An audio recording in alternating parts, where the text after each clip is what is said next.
Dernier Master 1000 avant l'US Open, le tournoi de Cincinnati ouvre ses portes. Alors aujourd'hui, on va revenir ensemble sur le tirage au sort et ses principaux enseignements. On attaque tout de suite et c'est parti, let's go!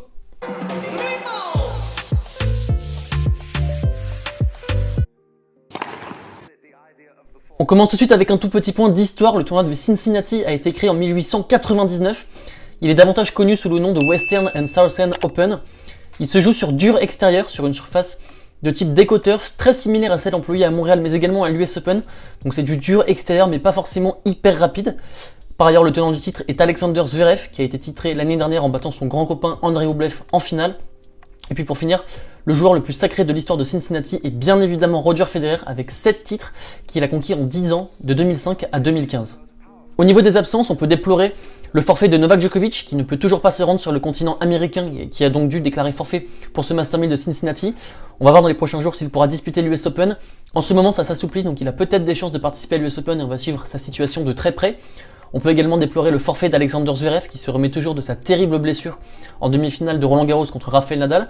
On peut également déplorer le forfait de Roger Federer, qui revient désormais dans 39 jours. Donc on attend son retour avec grande impatience. Et puis enfin le forfait de Kei Nishikori, qui va revenir très prochainement à la compétition. Alors pourquoi suivre ce tournoi, me direz-vous? Eh bien pour deux raisons principales. La première, c'est que ce tournoi est extrêmement ouvert, comme à Montréal, puisqu'on a les cadors qui sont vraiment à la rue en ce moment. On peut penser à un Daniil Medvedev qui ne joue pas extrêmement bien en ce moment, même s'il a été titré à Los Cabos, c'était pas du grand Daniil Medvedev. On a un Stefanos Tsitsipas complètement à côté de ses pompes depuis sa défaite à Wimbledon contre Nick Kyrgios. On a justement Nick Kyrgios qu'on sent vraiment sur les rotules. On a un Carlos Alcaraz qui a un petit peu de mal à gérer son nouveau statut de favori. Il a un petit peu de mal à gérer la pression. On va voir cette semaine si ça va aller mieux pour lui.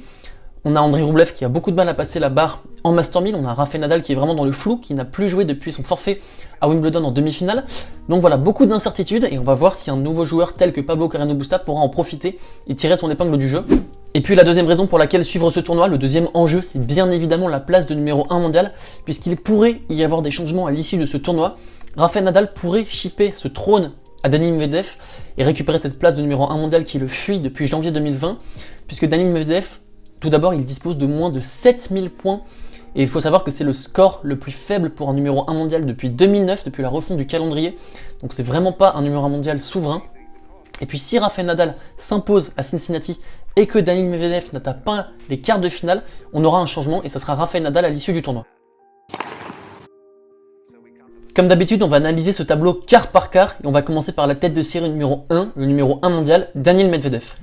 On a un Daniil Medvedev qui a perdu dès son entrée en lice du côté de Montréal face à Nick Kyrgios et qui va tenter de se relancer cette semaine du côté de Cincinnati. Plusieurs coupeurs de tête à noter dans son quart de tableau. On peut penser à Maxime Cressy, à Tommy Paul, qui avait notamment battu Carlos Alcaraz à Montréal, Jenson Brooksby, Nick Kyrgios qui avait battu Daniil Medvedev à Montréal, et puis enfin Grigor Dimitrov. Le parcours théorique de Daniil Medvedev se compose de Maxime Cressy, ensuite de Grigor Dimitrov, et puis en quart de finale, il pourrait retrouver Andrei Rublev, qu'il avait battu l'année dernière du côté de Cincinnati, donc ça serait une revanche. Pour ce qui est du quart de tableau de Stefanos Tsitsipas, la tête de série numéro 4, on retrouve plusieurs coupeurs de tête, notamment Dan Evans qui sort d'un magnifique tournoi à Montréal où il a atteint la demi-finale. On peut également citer Matteo Berrettini qui est désormais sorti du top 10 suite à son forfait malheureux du côté de Wimbledon où il avait 1200 points à défendre du fait de sa finale atteinte l'année précédente.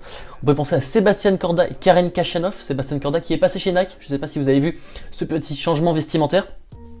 Et puis pour ce qui composerait du tableau potentiel de Stefanos Tsitsipas, il commencerait par un gros premier tour face à Dan Evans, ensuite ça serait Brandon Nakashima, et puis en quart de finale il pourrait être amené à retrouver Hubert Hurkacz qui a également réussi un tournoi fantastique du côté de Montréal puisqu'il a atteint la finale qu'il a malheureusement perdu pour lui face à Pablo Carreño Busta.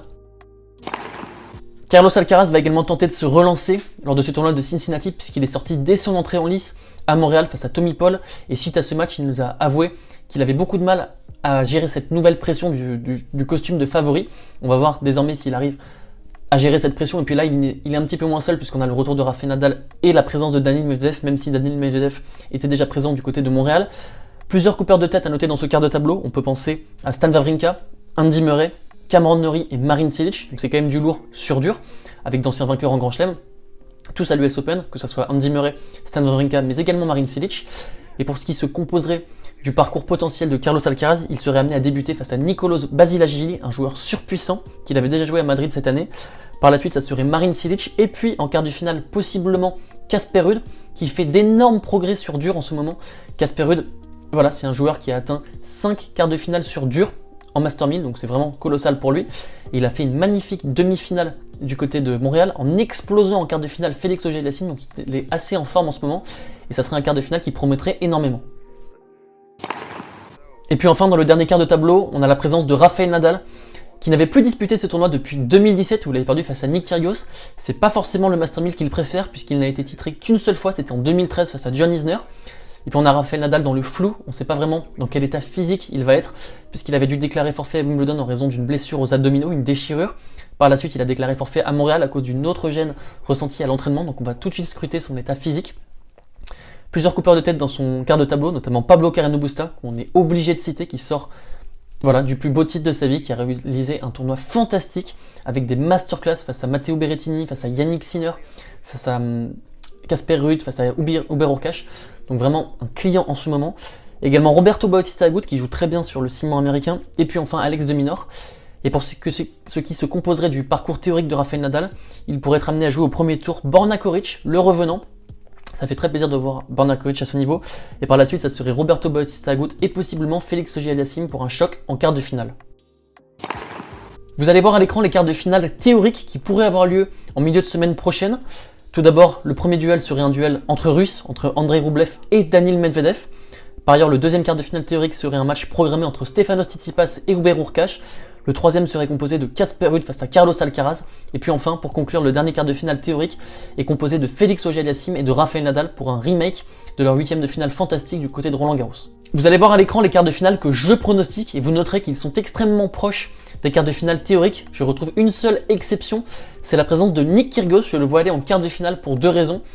Déjà puisqu'il est dans la partie de tableau d'Henri Rublev, qui n'en touche vraiment pas une en ce moment, qui a beaucoup de mal à confirmer en Master 1000, même s'il a disputé deux finales en Master 1000, notamment une l'année dernière face à Alexander Zverev à Cincinnati qu'il avait perdu. Donc il a beaucoup de points à défendre en jeu. Et voilà, Andrei Rublev face à la pression, c'est pas le mec le plus souverain du circuit. Et puis surtout Nick Kyrgios, il surfe sur une dynamique impressionnante en ce moment. Finale à Wimbledon, titre à Washington en simple et en double, victoire sur le numéro 1 mondial à Montréal. Alors on l'a aperçu un petit peu diminué face à Hubert Hurkacz, il s'est plaint de douleurs au dos, au genou. Mais j'ai tendance à penser que si son état physique tient le choc, il ira en quart de finale pour un remake face à Daniil Medvedev. Et puis à l'inverse, je vois tous les autres cadors tenir leur rang, à l'exception d'Andrei Rublev. Donc voilà les quarts de finale que je pronostique.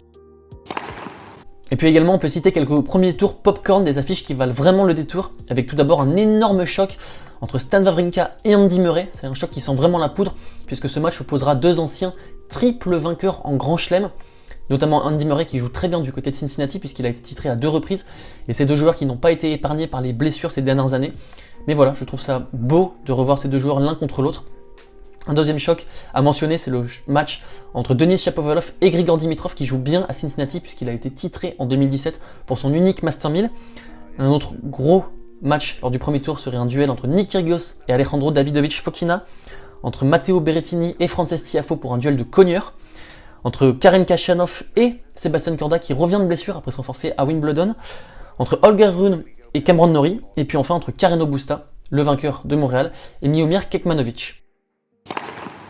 Au niveau de mon prono que vous attendez, je vois Daniil Medvedev s'imposer, même s'il n'est pas souverain en ce moment. Il a été titré à Los Cabos en jouant moyennement, donc mine de rien c'est quand même quelque chose sur lequel il pourra s'appuyer. Également avec l'enjeu de la place de numéro 1 mondial, je pense qu'il sera vraiment déterminé à conserver son trône au moins jusqu'à l'US Open, voire après l'US Open. Et puis il sort d'un tournoi très décevant à Montréal, donc j'ai tendance à penser qu'il saura hausser la barre.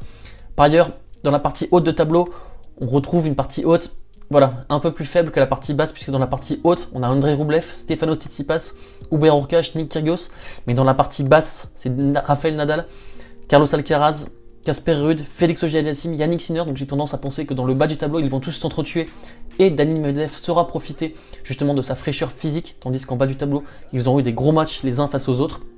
Et puis historiquement, Daniil Medvedev joue très bien à Cincinnati, puisqu'il a remporté son premier Master 1000 à Cincinnati en 2019, c'était face à David Goffin. Donc voilà un petit peu toutes les raisons qui me font pencher davantage vers la victoire finale de Daniil Medvedev. Et voilà les talkers, on arrive à la fin de cette analyse du tirage au sort de Cincinnati. Tout d'abord, j'espère que j'aurai bon sur certains de mes pronos, puisqu'à Montréal, c'était vraiment pas le cas. Voilà, j'espère que vous écoutez pas trop mes pronos, puisque depuis que j'ai rejoint la chaîne, je suis plutôt désastreux. Et puis par ailleurs, j'espère qu'on aura un super tournoi. Personnellement, j'ai beaucoup aimé Montréal. Cincinnati promet énormément, avec notamment le retour à la compétition de Rafael Nadal, donc ça promet vraiment du beau jeu, du beau tennis à venir et j'espère qu'on va se régaler. On va se retrouver rapidement sur la chaîne pour couvrir l'événement, on sera plusieurs à couvrir l'événement. Donc je vous embrasse, je vous dis à très vite, gros bisous, ciao!